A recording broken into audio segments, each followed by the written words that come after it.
Markus Kolbe from Decodon has invited me to show you some slides and explain the slides about pitfalls happening in 2D electrophoresis, because as you most probably all know, if there is something going wrong in this relatively complex technology, also the very best software, even the Delta 2D software from Decodon, is not able to fix these things in the end. So it's very useful to have some information on what is going wrong. And I have divided my presentation in three major parts. The first is talking about sample preparation, what can happen there. And if you ask me for my opinion, I think that's the most important part. The most things can go really wrong in the first dimension. And then in the sample preparation, then I talk about the first dimension, isoelectric focusing in immobilized pH gradient strips. Yeah, as you might know, there are also other first dimension technologies which are used, but they are not so often used like IPG technology. For instance, still there are people who are running isoelectric focusing in carrier-amplified gradients in gel rods, or alternatively you can run acidic electrophoresis in presence of cationic detergents for very hydrophobic proteins, for instance. But let me stay with the IPG technology. And the third part is talking about things that can happen in the second dimension, in the SDS electrophoresis. Okay, I start with the first slide. Ah, yeah, here. So I show you the first shocking slide already now. These are questions that I've frequently received, like this one. What was going wrong? What should you say? Everything has gone wrong here. But also particularly the first dimension, but also the gel casting. Nothing worked here really. Yeah, sample preparation. I've written here avoiding uncontrolled protein losses. You will always have protein losses. You cannot expect that all 100% of proteins which you have in a cell lysate or tissue extract will show up in the 2D gel. You will always lose a part of your proteins, but at least this should be controlled and should be reproducible. So the first I show you is one I like very much. That happened last year in a 2D course. And what you see is a lot of horizontal streaks, which should be spots normally. We really did not know what happened until we learned from the participant of the course who brought the sample, that there was a misunderstanding. Instead of using 4% CHAPS, this zwitterionic detergent for the sample preparation, she used only a tenth of it, 0.4%. And you see the mistake which was made in the sample preparation is carried throughout the first dimension and, of course, also the second dimension. But I should comment that the second dimension worked well, but the result is, as you see, not very useful. Yeah. So you should really work according to the operation procedures which are suggested for preparing the sample, and try to avoid any mistake, because that can result in things like this here. So this is a typical case for only a part of the samples, but frequently separated. For instance, when antibodies needed to be separated, or when you have to work with human plasma or human serum, because as you see on the left side, what happened here is that you have more proteins in different molecular weight ranges, which are not expected, and these are oligomers, which are often happening, which develop. So in these cases, it is advised to boil the sample in presence of SDS in most cases, sometimes 70%, sometimes up to 95%, a few minutes, and then you can get rid of the oligomers. But please avoid boiling in presence of urea, so you should then cool the sample down, and then you have to dilute out the SDS with the help of urea and a sweet ionic detergent, in most cases 4% chaps, to dilute out the SDS. I will come back on this matter later on. So on the right side you don't see the oligomers anymore. Now here you see what happens when you have boiled, for instance, you have boiled your samples in presence of urea. You are producing cyanides, and these cyanides are causing carbamylation. And these so-called carbamylation trains you see look very nice in a way. These are the same protein with several different isoelectric points, differentially carbamylated. Amino groups are blocked, and so you see a series of proteins with the same molecular size but different isoelectric points, and these are artifacts which you should avoid. So they happen when you heat the sample in presence of urea, but also when you use poor quality of urea containing some of these contaminants like isocyanate. So what can you do to avoid it? Use better urea, or you can also solve the situation by removing the isocyanate with mixed bed ion exchanger.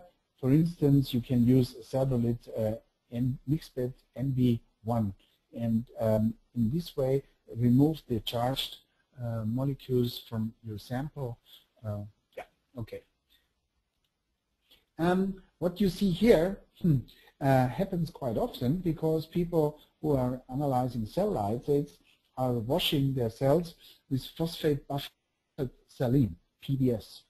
And if you do that, you really have to take care that you completely remove the salt ions from your cells.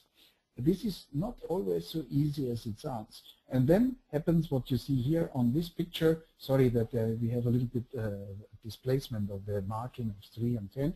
This was an IPG pH gradient 3 to 10, and you see that the sample spots are concentrated in the center. In the two side areas, you see nothing, empty gel.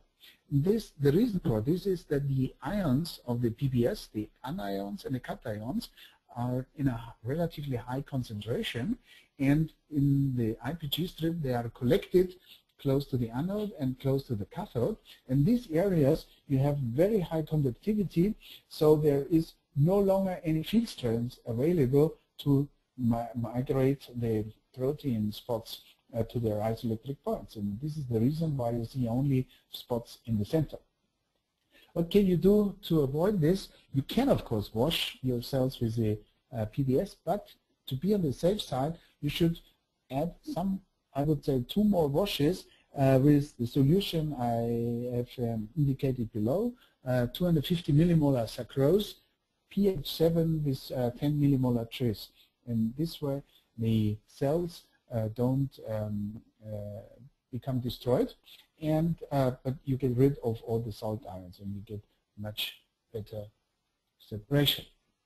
Now what you see here, this is a nice little picture which shows how sample preparation can influence your result. There was a special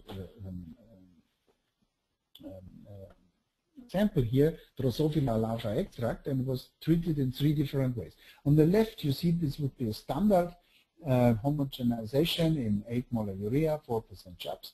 And what you see in the 2D gel is not a very nice result. What you see is peptides mainly. Small spots, clouds of spots, mainly in the acidic area. And these are peptides because here some proteases in the sample have become freed because of the homogenization and start to digest the proteins into peptides in an uncontrolled way, and this is what you get. So the middle thing, the middle gel, looks much, much better. And here the sample was homogenized in 2% SDS and boiled for 3 minutes and 95 degrees.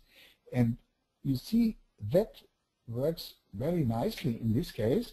And the reason is because this boiling in SDS inhibits protease activities. Now, of course, running an SDS sample in isoelectric focusing is not a thing that you should do, but you can, with a high concentration of urea and with like 9 molar urea and high concentration of CHUPS, like 4% CHUPS, dilute out the SDS of the sample. You should add as much urea and CHUPS that you come to a relation of at least 8:1, CHUPS to SDS, 8:1, and then the SDS is replaced from the sample in the isoelectric focusing run. I will come back on this matter later on again in another slide. In the third slide, this is a sample preparation procedure typically applied for plant protein extraction, like 80% acetone, 10% TCA, and resuspended in 8 molar urea and 4% CHUPS. But you see most of the proteins have not come back to solution, and for this sample, this method cannot be recommended. Yeah. Shortly, you see easily in this picture with different sample preparation techniques, you get completely different results. So sample treatment is not always really needed. So if you're lucky, in some cases, you just have the crude cell lysate, you apply it on the 2D gel and everything is fine. Or you have a tissue extract, which you directly can load on the 2D gels. But this is not always the case. For mainly in tissue extracts and also other samples, you have contaminants which you have to remove. I will show you the typical contaminants in one of the next slides. One of the typical is, for instance, salt ions, but also cell material, lipids, and so on. But I will show that in the next slide. Secondly, very often you get complexes of proteins, like protein-protein complexes or protein polysaccharide complexes, which are so recalcitrant, which are so stubborn, so to say, that you can't dissolve them just with the urea detergent reductant alone. So you need some procedure which breaks up these complexes completely. Otherwise, you lose these proteins. They will not come into the first dimension, so you don't see them in the 2D gel. And as already mentioned before, you need to stop some protein activities like protease activities, but also phosphatase activities as efficiently as possible. And one of the most efficient methods here is precipitation. Now a few words to the precipitation procedures. With precipitation, you can clean up all these contaminants in one step. So this is a benefit because you have just one step to get rid of several contaminants at the same time, namely from lipids, nucleic acids, polysaccharides. In the case of plants, it's also the polyphenols and the salts. Secondly, this precipitation methods are absolutely mass spec compatible. This is very important for downstream analysis. And precipitation really inhibits proteases irreversibly forever, which is not the case by just adding protease inhibitors and by boiling the sample in SDS, because there protease can come back to action. And we have found and seen many times that these methods prevent and they break up complexes. And so you find in the end, after precipitation, more spots in the 2D gel than without treatment. I will show you some examples. But a very important point here is selection of the correct precipitation procedure. We know about 15 to 20 different precipitation procedures, and like ammonium sulfate and what have you, but they are not compatible with 2D electrophoresis because of their high salt disturbance. The best protein precipitation methods for 2D are the following. First of all, it's the plant extraction procedure, trichloroacetic acid plus acetone. That stems from a paper from the year 1986, Damerval and colleagues from France.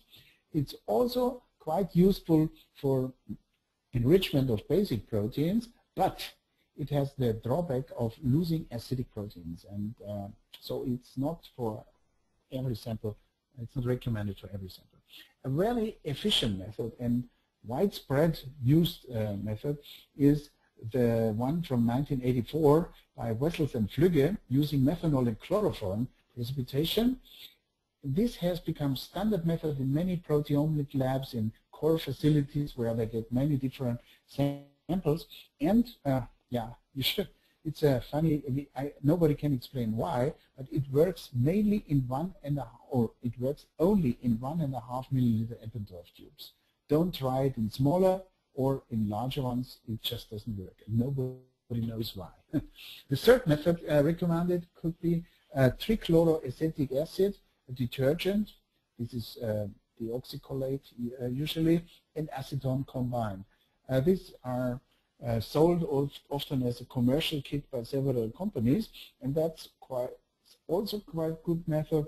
The benefit of this method could be that if you have a higher volume, higher sample, the amount that you can also apply for them, it's not restricted to 1.5 milliliter Eppendorf cups like the middle one. Okay, one of these methods should work for your sample.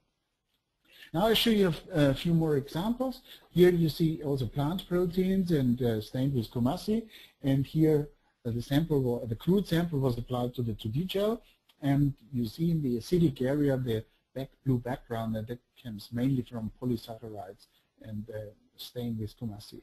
But with cleanup procedure, you can get rid of this artifact. Here, these people have done as TCA acetone precipitation, TCA acetone alone, like in the Damerval method, but they washed the pellet only with ice-cold acetone. And that causes that the TCA might be still in the pellet. So it is recommended, instead of washing only with acetone, you wash with a mix of 80% acetone and 20% water. And in this way, you can get rid of the TCA and you get a better distribution of the protein spots across the 2D gel. Now here, by the way, all these images I showed to you I got from customers of us who asked for advice. So this is another one. It was cell lysate, and I don't know anymore, or they didn't tell me what cells they were. But on the left, you see they were just applying the crude sample by rehydration loading to an IPG strip, and obviously the proteins did not go into the first dimension. Mainly, I think there were complexes, and only in the second dimension these complexes were dissolved in the SDS presence, and so you get these only streaks and not even one spot. And the right side, this is exactly the same sample, just after a cleanup with precipitation using the Wessels and Flügge technology, and you see now you get a beautiful 2D gel. Another example, which comes from a course that we have been running a couple of years ago in Malaysia, in Kuala Lumpur, we got a very interesting sample from one of our participants, which was a rat tongue tissue, and we just applied the crude sample. The first trial did not show anything, as you see on the left side, but you can see that already, and I would highly recommend to put a little bit of Coomassie, not Coomassie, sorry, bromophenol blue to the sample. Then you can see if the bromophenol blue in isoelectric focusing does not start to migrate, you have too high salt maybe in the sample, or other problems. And here in this case the bromophenol blue dye did not move, and so you could expect the result that you see here. But just by cleanup, and that was a commercial cleanup procedure, we got a normal 2D pattern how we would like to have it. And now with precipitation, there is another issue all the time, of course. Do you really get all your proteins back into solution? And there you have to take care of a few points. First of all, the pellet must not become completely dry.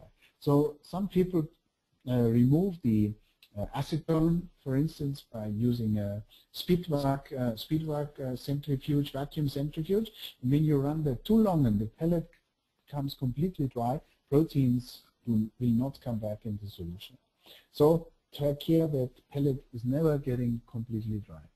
You can repeatedly pipette the lysis buffer or lysis solution, as you call it, over the pellet, but you should avoid vortexing. Vortexing in this case is the resolubilization, can be very dangerous because you are usually working in presence of 4% chaps, and that causes high foaming, a strong foaming when you use a vortex system. So you can shake the sample a little bit, but not too much. It's very dangerous in sample resolubilization. You should be aware that the resolubilization can take several hours. So you have to be patient, and it really can take several hours. But don't become nervous and start to vortex with it, because you could cause this foaming, and then proteins don't go into solution anymore. If the proteins do not go in solution with this, you can sonicate, but do that carefully. Avoid heating of the sample, otherwise you could create artifacts like shown before, like carbonylation. Make short bursts on a ice, for instance. If you have bigger pellets, like a higher amount of proteins, you can, for instance, grind up the pellet with some like mortar and pestle system, in Eppendorf tubes, these little sticks, and then you increase the surface, and in this way proteins might go better into solution more efficiently. You can freeze the pellet with lysis solution in this way, causing needles of urea, and that can really destroy the pellet, and so you increase the surface and you can back your proteins into solution. And if all this will not help, you can boil the sample, or you can try to dissolve it in 2% SDS hot solution, and then here you see it in written form. You dilute out the SDS with 9 molar urea, 4% chaps, and here you see also the chaps to SDS relation should at least be 8:1, and then the SDS comes off the protein during isoelectric focusing and you get a proper 2D separation. Yeah, that was a few things about the sample preparation. Now, shortly, a few issues with the first dimension, with isoelectric focusing. There is a really important question when you deal with immobilized pH gradients. How should you apply the sample? By rehydration or cup loading? You know, you have the possibility to soak the strip in the rehydration solution already containing the protein mixture. That's one possibility. Then you have the proteins distributed all over the pH gradient in the strip, or you use cup loading by applying the sample at a defined position on the already rehydrated strip. Now, what would you do best? And so this is a little walkway, a little pass through how you should work. When you work only with short strips, like 7 or 11 centimeters, we have found that rehydration loading is really the best method in most of the cases, because the separation distances for the proteins is relatively short, and if you would do cup loading here, the sample cup would take away part of your pH gradient, and so these two reasons are really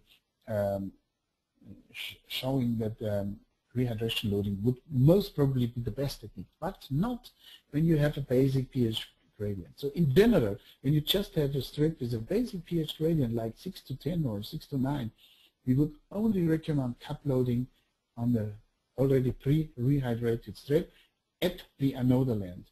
This also would not work at the cathodal end. Here, a rehydration loading or a loading at the cathodal end would lead to protein losses, and you wouldn't see all the proteins.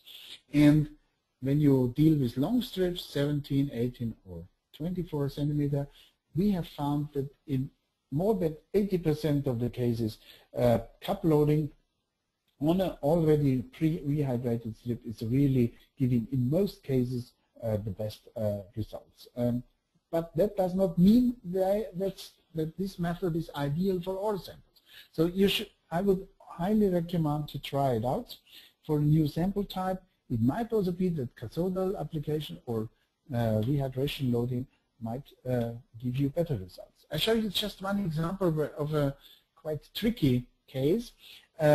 This was human plasma after depletion of the 7 most abundant proteins, and albumin and IgG and transferrin.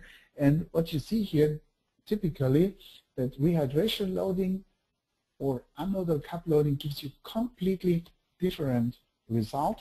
The cup loading is introducing more of the high molecular weight proteins, but is losing a lot of the other proteins, and the rehydration loading is more general, showing more spots. So in this case, maybe you should combine those techniques, but it shows you how important it is to check this out. Here is an example I got from a colleague of mine. He had to test a sample from a customer, antibodies. We know from these antibodies that their isoelectric points are between 6 and 10, so we tried a basic strip, pH 6 to 10 with anodal cup loading, but what you see is just a smear here in this area. So the antibodies, and we have repeated this and saw it again and again, want to be applied at a more acidic pH. So there is no other way. You have to use a pH gradient starting already at very low pH value and run the sample from pH 3 into the strip, and then you get a good separation and resolution. This is an issue which I've seen many times when people use a combination of urea and thiourea. We know because of several papers that highly hydrophobic proteins go better into solution when you add thiourea, like a combination of 2 molar thiourea and 7 molar urea. But on the left you see this typical vertical streak at around pH 5, and on the acidic side of this gel, the spots are not as sharp as on the other part of the gel. This can come from, we don't know exactly what it's really causing it, but this is contaminations of some in the thiourea. So it might be useful to check out several thiourea batches, lots from a supplier, and it gets worse and worse with high volt hours. So very useful is it to reduce the volt hour application, as you see here, from 85,000 to 65,000. It's almost gone, but not completely, unfortunately. Okay, and then finally the third part, the second dimension into the electrophoresis. Here also important part is the equilibration of the IPG strip.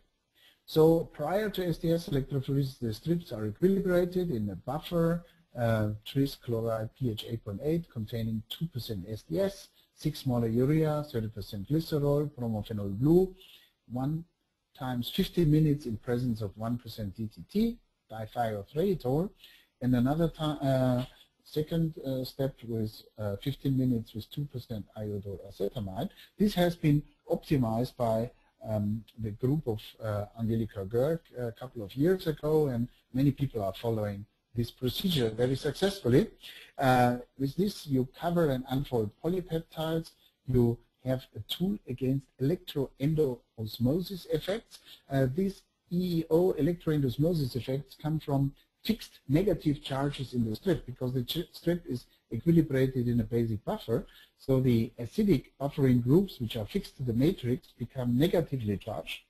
And in the electric field, they are attracted by the anode, and as they cannot migrate, they are causing a water pump, a water transport into the direction of the cathode, and this electroendoosmosis effects can give some problems. I will show you in the end a case where electroendoosmosis effect has caused losses of protein spots. And it removes excess dithiothiazole to prevent point streaking.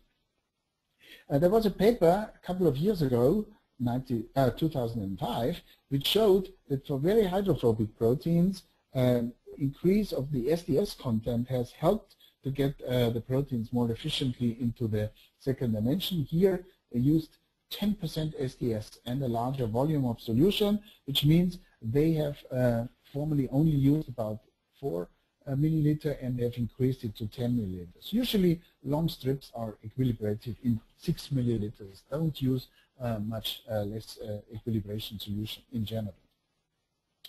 What you see here is some people thought that the second equilibration step with iodoacetamide is not always necessary, but here you see what can happen if you do not use the iodoacetamide step. Yeah, so use 2 times 15 minutes equilibration. Now here we see an effect in which shows a mixed micelles of CHAPS and SDS. And you see these clouds at the bottom. It's very strange pattern here. And this is also very pronounced in the technology, in the Deutsch technology, when proteins are labeled with a fluorescent tag, for instance, and you see them more pronounced than in other gels.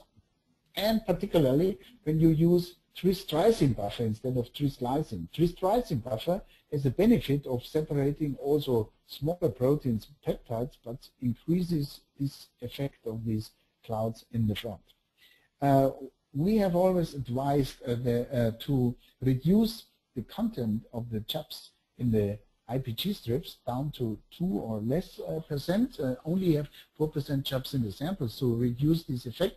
But just a few weeks ago, there was a very interesting paper coming up from Bruno from Czech Republic. I know this group from Hanna Konečná and colleagues, and they have found a very nice remedy to remove these mixed ice detergent micelles by using, instead of 2 equilibration steps, 3. And the first 2 equilibration steps, as you see here in the slide, are done without SDS, in absence of SDS, in order to get rid of the zwitterionic detergent, and then only the third step is containing the standard buffer with the 2% SDS.